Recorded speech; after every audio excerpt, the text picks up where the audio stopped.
Thanks for having me. It's a pleasure to be able to introduce the company NeuroScientific Biopharmaceuticals to you today. Now, we just listed on the Australian Stock Exchange in the middle of the year. We did a $6 million oversubscribed IPO.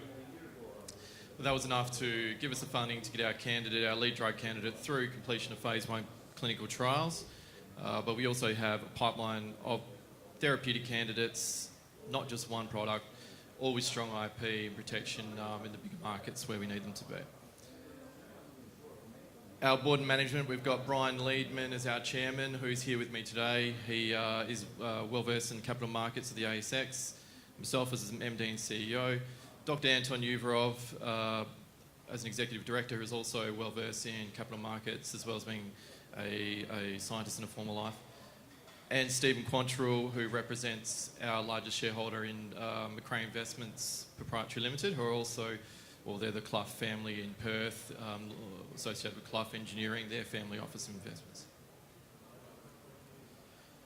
So our company is a drug development company in the preclinical stage. We've got a lead compound that is advanced in the preclinical stage. We've aligned ourselves strategically with strong partners geared towards success. Our business model is validated via what's happened previously in the markets, where we position ourselves and where we see ourselves being a licensing style as a typical biopharmaceutical company. And we have an experienced board and management team, both in, as pointed out, capital market experience and in drug development. So we've got our two treatment focuses, our market focuses in Alzheimer's disease, and also our second focus in optic nerve conditions, degenerative conditions of the optic nerve. Now, I won't labour too long here, but the Alzheimer's disease market's big. There's not a lot as far as treatments. In fact, nothing as far as slowing the disease down. It's a growing market because of that. And strategically, we've chosen to go in a secondary indication in the optic nerve conditions, simply because the optic nerve is quite a separate nerve from your brain cells, and a lot easier to image. We can image that actually living versions of those as we treat patients, which is a bit different to Alzheimer's disease and the brain imaging not fully corresponding or correlating with the disease. And again, with Alzheimer's disease, not going to labour too long here, but there's big problems there. The understanding of the pathology of the disease is still not quite where it needs to be. You've seen, everybody here would probably be, that's any familiar with the disease state, would actually know of the raft of failures in the drug development side of things. But a lot of those drugs, the vast majority of them, are focused on a specific pathology theory. And ours is completely novel to that, but not novel as in funky novel as in completely different way of attacking the disease. Our lead candidate is called EMPTN-B. It's a novel as far as the structure of it. It's validated in preclinical, in both in vitro and in vivo preclinical models, in not only in Alzheimer's disease but also in other neurodegenerative disease. And it has potential, through the way that it works, to actually have multiple indications, which is why we're doing both a neurodegenerative indication in Alzheimer's disease, but plus also looking at going into conditions that cause degeneration of the optic nerve. So to take a step back a bit and just give you a little bit more information around what EMPTN-B actually is. It's actually modelled on a specific active site of a protein that actually, called metallothionein, it actually is made by your body when you have damage to nerve tissue. Helps stabilise the actual damage being done. So we've copied a particular, one particular active unit. It's a multi-domain protein. And then we put in a special structure called a dendrimer, where we tie 4 of those the same active units together with a particular backbone that gives it stability in a biological environment, but also having 4 of them there increases the potency.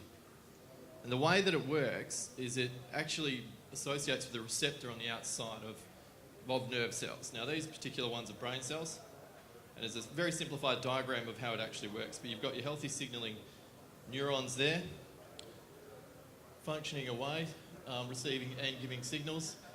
As disease state takes back, you get the retraction of those signalling processes.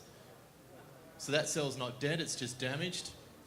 As our product is administered as a treatment and associates with the receptor on the outside of those cells, it actually arrests that death, the death of the cell, induces survivability through the inducing downstream molecules within the cell. And then the cells can go back to being healthy signalling cells again. And as far as our data, so to go with that simplified diagram of inducing survival, many times, many instances of in vitro studies that we've actually done with it, we've been able to achieve over 90% survival of cells post-induced toxicity, where we, different ways of actually killing off the cells and treating them and seeing how we can arrest that cell death. And we've also done assay conditions where we've actually been able to generate and stimulate regenerative abilities. And this particular one is in neurite outgrowth, where you've got control cells and then treated cells. And you can see that these ones are just normal functioning cells, a bit of a dendrite happening there. But then with the treated ones, you can actually see the increase. And that's a measure of potential for regeneration. And as far as our Alzheimer's disease models that we've actually looked at, again, this is a snapshot of other data that also exists. With our in vitro toxicity studies specific to Alzheimer's disease, we achieved, and this has been repeated again, over 100%, well, there was no cell death compared to the untreated. And then in our animal model, you can see that we significantly slowed the state of the disease through, which is measured through cognitive measures, compared to the non-treated. Now, the lucky thing is that because we are based on a well-studied, naturally occurring protein, we're modelled on it, there's actually a lot of existing data for metallothionein, published data, that we can actually draw from for looking at different indications of where we could actually go with this. The problem with metallothionein is they can't synthetically manufacture it with consistency, and with our product we can do that. So one of the studies that has led us down the optic nerve pathway involved transection of the optic nerve in rats, with transection being a complete cut, and then treating those rats off one injection. And the ideal outcome here is that many drugs can achieve regeneration of that optic nerve, but if that can be still regenerated post 4 weeks, if you've still got that result, then that's the ideal goal to achieve.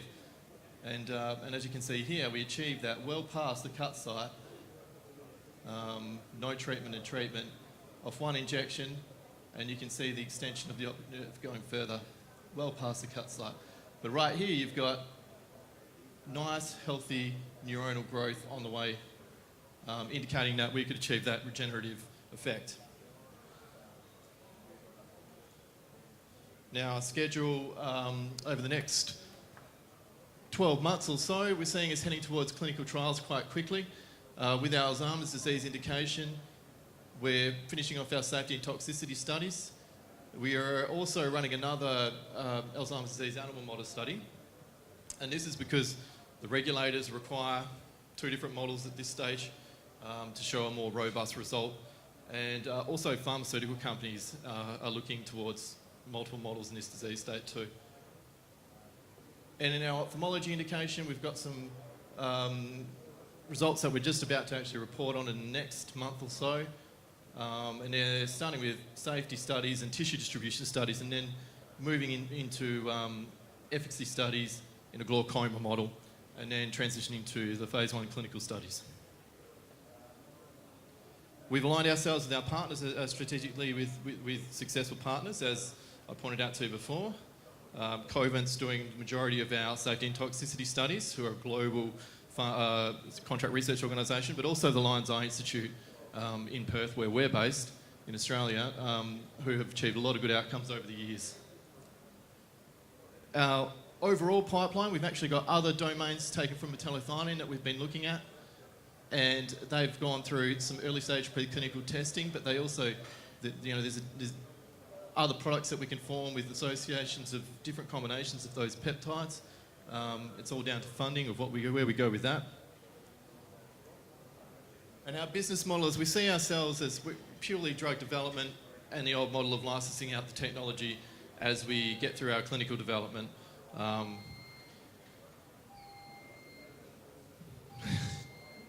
It's not the most pleasant sound, that one. So I'll wrap it up anyway, but we don't see ourselves as a company that's set for the next 10 years in the development phase. We see ourselves in the next 2 to 3 years being able to do a deal with a big pharma based on safety studies and also numerous efficacy outcomes in animals, and demonstrating the potential for multiple indications from one particular drug. Thank you very much. Fantastic. Thank you very much. NeuroScientific.